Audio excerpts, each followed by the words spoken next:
Tonight, members of the Texas National Guard are now stationed at a military facility outside Chicago. They've been mobilized by President Trump, who's repeatedly said that crime is out of control in the city. Now, we're learning what they'll be tasked with. Late today, an official with the U.S. Border Patrol in Chicago spoke with CNN's Priscilla Alvarez. Facility protection, obviously, is going to be front and center to that, whether it's the Broadview facility or any other federal facility that may need protection. The National Guard will be deployed there. And again, that frees up agents that are now helping to protect those facilities. So it's facility protection and then quick response forces if needed.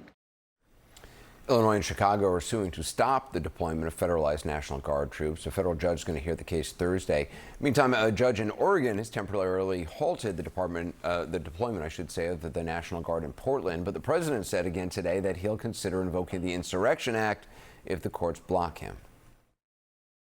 It's been invoked before, as you know. If you look at Chicago, Chicago's a great city where there's a lot of crime.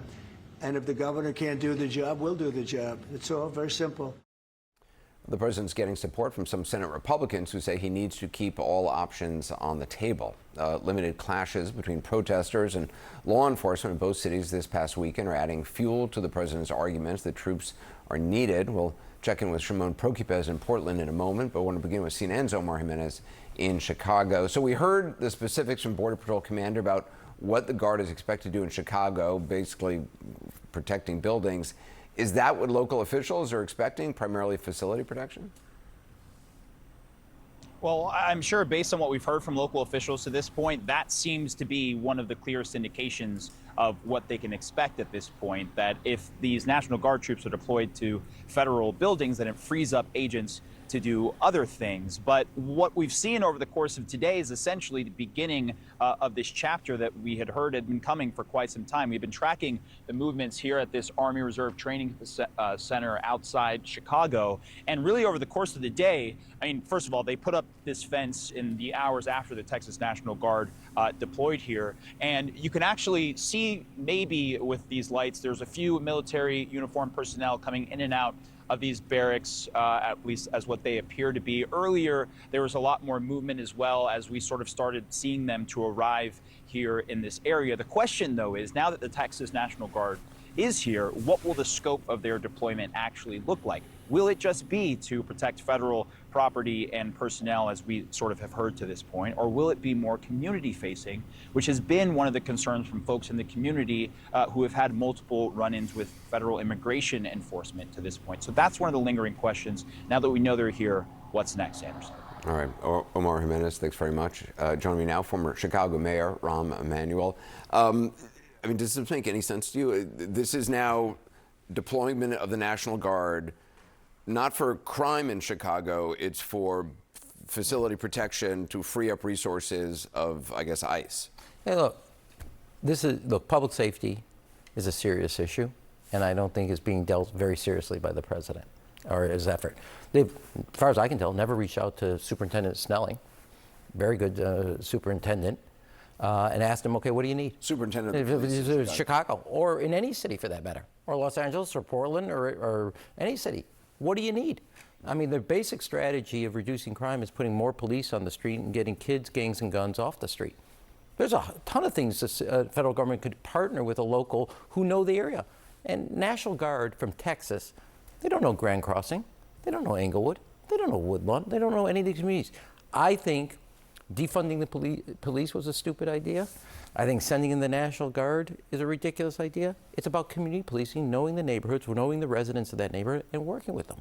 And I think this is something the president's always wanted to do in search of a reason for doing it. It seems also now an equation of, there was the American carnage the first time around. I mean, this is an extension of, these cities are hellholes, they're falling apart. Even though Dave Axelrod was on the program last night reading what the Trump Hotel is advertising in Chicago, and it sounds lovely there right now, actually, according to the Trump Hotel. But this is equating crime also then with immigration and immigrants, and that's the linkage here. Anderson, everybody wants law and order. None of this is following the law, and it's definitely creating more disorder than order. As simple as that. And, I'm sure David said this, but His condo's right there on the Riverwalk. I mean, his hotel and his building and condos. Condos are going for millions of dollars. That's not disorder. That's not crime out of control. There's a crime problem. Full stop. There's a public safety problem. As somebody who visited kids in hospitals, there's a way for the federal government to say, we're going to fund and train police officers and recruit them for you. We're going to pay and help you with resources for kids for after school hours so they have a mentor doing athletic, academic, artistic activity. We're going to prosecute the 3 or 4% who are overwhelmingly committing overwhelmingly the amount of crime and help go after the gang members that are really the problem. There is a menu of things the federal government could go to any police chief, any mayor, and say, how do we help you? How do we partner with you? That's not what this is about. Zero.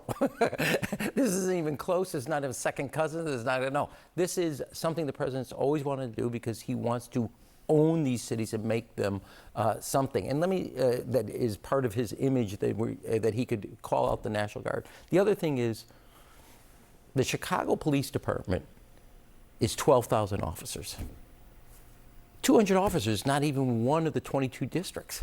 It doesn't even add up. So the idea you're going to bring public safety to a city where the problem is not just about police officers, that's a central piece of this, or law enforcement, but there's another set of components on prosecution, investments in after-school programs, like a whole set of things that the government can do. But 200 guardsmen from Texas who don't know any of the community or any of the residents of the city of Chicago are not going to do anything on public safety, and they're definitely not going to do anything on immigration efforts. I mean, there have been some who suggested... And I mean that by, when the president said we're going to go after criminal elements, that is different than what he's doing, taking people that are following the law, going to court, following the procedures of the law, and nabbing them.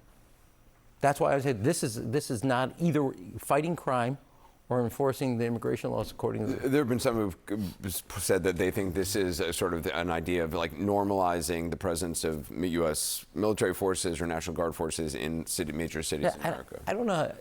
This is bringing back my old White House days. Right about now, across the national security apparatus of the White House, State Department, Defense Department, Pentagon, is the National Defense Strategy. That's put out in the next couple months. That's going to say something about China, weapons of mass destruction, Iran, Russia. Are you going to say in that document that the American cities are the equal threat to our security like China, Iran, and weapons of mass destruction?